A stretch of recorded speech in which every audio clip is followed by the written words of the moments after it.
بسم اللہ الرحمن الرحیم۔ تمام تر حمد و ثنا اللہ رب العزت کے لیے ہے جو تمام تر کائنات کا خالق، مالک اور رزاق ہے۔ دنیا کی جو زندگی ہے انسان کو اس میں اختیارات دے کر بھیجا گیا ہے، لیکن وہ دراصل ایک امتحان کی مدت ہے، پھر لوٹ کے اپنے رب کی طرف جانا ہے اور پھر اس کو حساب دینا ہے۔ جس نے اللہ تعالیٰ کو کی جو اس کے احکامات کو مانا تو اس کے لیے تو دنیا بھی بہتر ہے اور پھر آگے کی لائف بھی بہتر ہے۔ تو اس میں انسان کی جو بہتری اسی میں ہے کہ وہ اللہ کو واحد معبود اور حاکم تسلیم کرے۔ تو رمضان کا مہینہ بہت ساری برکتیں اور رحمتیں لے کے آتا ہے۔ تو یہ کہ بھی اس میں یہ ہے کہ رمضان کے مہینے میں ہی قرآن شریف جو ہے 21 رمضان کو پہلی وحی جو نازل ہوئی تھی، تو اس لیے اس میں ہر نیکی اللہ تعالیٰ نے ایک اتنا بہترین پیکج دیا ہے رمضان شریف۔ اس میں ہر نیکی کا جو صلہ ہے وہ آپ کو 70 گنا ہو کے ملتا ہے۔ اور پھر اسی میں قرآن شریف نازل ہوا 27 رمضان کو، یہ مطلب کمپلیٹ ہوا 21 رمضان کو یہ اس کی پہلی وحی نازل ہوئی تھی۔ تو اس میں قرآن پڑھنے کا تو پھر آپ کو پتہ ہے کہ کتنا درجہ ہے، کہ چھوٹی چھوٹی نیکیوں کا اتنا درجہ 70 گنا درجہ ہے، تو قرآن پڑھنے کا کتنا درجہ ہوگا۔ اور پھر یہ کہ بھئی قرآن پاک کو رمضان میں حضرت جبرائیل علیہ السلام سال میں ایک دفعہ دہراتے ہوتے تھے، رسول پاک صلی اللہ علیہ وسلم کو ان کی دہرائی کروایا کرتے تھے۔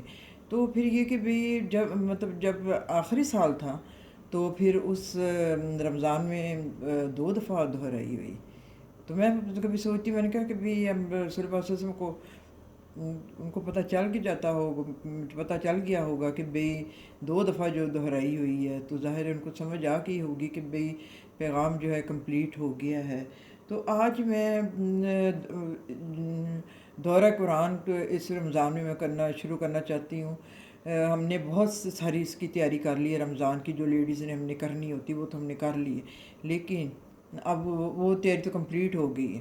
تو پر یہ کہ بھی پورے رمضان میں اب اور کچھ بھی دل نہیں کر رہا کہ ہم کچھ اور کریں، تو صرف یہ ہے کہ بھی آپ کو قرآن کے ساتھ جڑ جائیں، باقی جو فرائض ہیں وہ اپنے پورے کریں اور قرآن کے ساتھ جڑ جائیں۔ تو میں دورہ قرآن جو ہے وہ کافی عرصے سے لے رہی ہوں، تو اب میں چاہتی ہوں کہ جو کچھ میں نے تھوڑا بہت سیکھا ہے، کیونکہ یہ تو ایک سمندر ہے نا، مطلب اس کی جتنا اس کی گہرائی میں جاتے جائیں گے آپ کو جو ہے علم اور جو اللہ تعالیٰ کی مطلب ہر اس میں گہرائی میں جائیں گے تو آپ کو پتہ چلے گا۔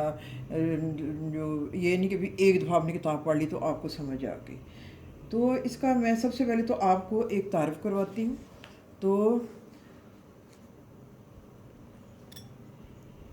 قرآن پاک جو ہے وہ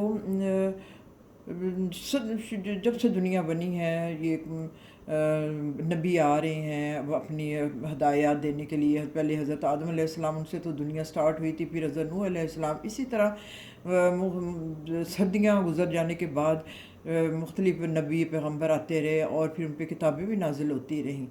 اور جو قرآن پاک ہے یہ جو ہے ہمارے نبی پاک صلی اللہ علیہ وسلم خاتم النبیین ہے، اور یہ آخری جو ہے نا ایک جو ہے اسٹیبلشڈ ایک مذہب ہے ہمارا۔ یہ قرآن جو ہے ایک اسٹیبلش کتاب ہے اللہ تعالیٰ کی، کہ بھی جس میں کوئی تبدیلی نہ، اس کی جو حفاظت کا ذمہ اللہ تعالیٰ نے لیا ہے، قرآن تک اس میں کوئی جو ہے تبدیلی نہیں ہوگی۔ تو میں اس کا ایک آپ کو پہلے تعارف ہمیں پتہ ہونا چاہیے کہ بھئی یہ کس طرح مطلب نازل ہوا، اس کے حقوق وہ ان کا میں آپ کو تعارف کرواتی ہوں۔ تو جو مجھے نالج ہے تو میں اب چاہتی ہوں کہ بھئی کیونکہ ہر مسلمان کا فرض ہے اس کو جو بھی پتہ ہو دین کے بارے میں وہ آگے پہنچائے، تو اللہ تعالیٰ مجھے اس کوشش میں کامیاب کریں، آمین۔ تو چلیں جی، میں اس کا پہلے آپ کو ایک تعارف کروا دیتی ہوں۔ قرآن پاک آپ کو یہ پتہ ہے کہ بھی 23 سال میں 40 سال کی عمر میں رسول پاک صلی اللہ علیہ وسلم پہ پہلی وحی جو ہے مطلب وحی نازل ہوئی، ان کو نبوت کے عہدے پر سرفراز کیا گیا۔ تو پہلی وحی نازل ہوئی تو 23 سال میں قرآن شریف کمپلیٹ ہوا۔ جس میں کہ آپ اس طرح مکی دور تھا، ایک مدنی دور تھا، تو آپ اس طرح حساب لگا سکتے ہیں کہ یہ ہمیں اکثر نہیں پتہ ہوتا زیادہ تر کہ کتنے سال مکہ میں رہے تھے مسلمان، اور کتنا عرصہ مدینہ منورہ میں. تو 23 سال تھی نا ان کی نبوت، تو 40 سال کی عمر میں نبوت ان کو رسول پاک صلی اللہ علیہ وسلم کو ملی تھی. تو جو 63 سال کی عمر میں انہوں نے رسول پاک صلی اللہ علیہ وسلم کا وصال ہوا تھا، تو یہ بنتے ہیں 23 سال. تو 13 سال انہوں نے تقریباً مکہ مکرمہ میں گزارے نبوت کے، اور جو 10 سال ہیں وہ انہوں نے مدینہ منورہ میں گزارے. تو قرآن کریم یہ ایک دعوت ہے اور ایک تحریک ہے. تو یہ پہلی جو کتابیں آئیں ان پہ تو یہ کہ بھئی وہ سارے مذہب جو متروک ہو گئے. تو اب یہ کہ بھئی جو آخری جو انہی کا کتابوں کا یہ سلسلہ ہے، اس میں اگر وہ قائم رہتی تو وہی قرآن پاک بھی وہی سلسلہ ہے ان کا، پر یہ اب آخری کتاب ہے، اور ہمارے نبی بھی خاتم النبیین ہے. تو اب میں قرآن کا آپ کو تعارف کرواتی ہوں کہ آپ کو میں نے بتایا کہ بھئی یہ رمضان المبارک میں نازل ہوا، اسی میں کمپلیٹ ہوا. تو پھر یہ اس کا یہ کہ وہی جب نازل ہوتی تھی تو رسول پاک صلی اللہ علیہ وسلم کو وہ یاد رہتی تھی. تو 40 افراد جو تھے وہ وہی لکھتے تھے، اور رمضان میں اس کی دہرائی بھی حضرت جبرائیل علیہ السلام کرواتے تھے، اور آخری رمضان میں 2 مرتبہ دہرایا گیا. نمبر 1 حضرت ابو بکر رضی اللہ تعالیٰ کے زمانے میں اور حضرت عمر رضی اللہ تعالیٰ کے زمانے میں یہ 3 خلفائے راشدین کے نام آتے ہیں. حضرت عثمان رضی اللہ تعالیٰ کے زمانے میں آخری نسخہ جو وہ تیار ہوا، جو کہ بھی آج ہمارے ہاتھوں میں ہے. تو یہ ایک عظیم خوان ہے جو اللہ تعالیٰ کی طرف سے نوع انسان کے لیے بچھایا گیا. اب جس کا جی چاہے اس سے فائدہ اٹھا لے. میزبان تو بے نیاز ہے، جو کچھ ہے مہمان ہی کے لیے ہے. میزبان اللہ تعالیٰ ہے، مہمان ہم لوگ ہیں. تو یہ پوری کتاب کی ترتیب اس طرح سے ہے کہ اس میں اپنی جگہ سے کچھ بھی ہٹایا نہیں جا سکتا، نہ صورت کو، نہ آیت کو، نہ ہی کسی لفظ کو. یہ ایک ایسا معجزہ ہے جس کی مثال نہیں ملتی. یہ ایک اسٹیبلشڈ دین ہے، اسٹیبلشڈ یہ بک ہے ہماری. تو قرآن پاک کے 5 حقوق ہیں یا 5 احکامات ہیں. قرآن کریم پر مان لانا نمبر 1. نمبر 2 آداب تلاوت کرنا. نمبر 3 تفہیم القرآن سمجھنا اور جاننا. نمبر 4 اس پہ عمل کرنا. نمبر 5 تبلیغ، اس کو دوسروں تک پہنچانا. جو کچھ آپ کو پتہ ہے پہلے تو اس کا یہ کہ اس کو سیکھیں، یہ نہیں کہ بھی اس کو ہم صرف مسلمان بن جائیں. اور اصل سلیبس تو ہمارا یہ ہے نا. اور پھر اس کتاب کے ساتھ اللہ تعالیٰ نے اپنے جو رسول کو بھی بھیجا، اپنے استاد کو بھیجا ساتھ. کیونکہ آپ اگر ڈاکٹری پارٹ انجینئرنگ کر رہے ہیں تو آپ کیا کورس سے ایک لے کے اس کو ویسے ریڈنگ کر کے پڑھ سکتے ہیں. آپ کو ٹیچر کی تو ٹیوشن کی تو ضرورت ہوتی ہے نا. تو اس لیے اللہ تعالیٰ نے اس کتاب کے ساتھ پھر جو پیغمبر کو بھی بھیجا، جس نے ہمیں اس کی جو ہمارے تک یہ پہنچایا، اور یہ بڑی محنتوں سے ہمارے ہاتھوں میں آیا ہے. تو ہمیں اس کی قدر کرنی چاہیے، اور اسی میں ہماری دنیا اور اسی میں ہماری نجات ہے. تو جی میں اس کے قرآن کریم میں پارے، یہ تو آپ کو پتہ ہے 30 پارے ہیں اس میں. قرآن حکیم میں صورتوں کی تعداد 114 ہے. قرآن حکیم میں منزلوں کی تعداد 7 ہے.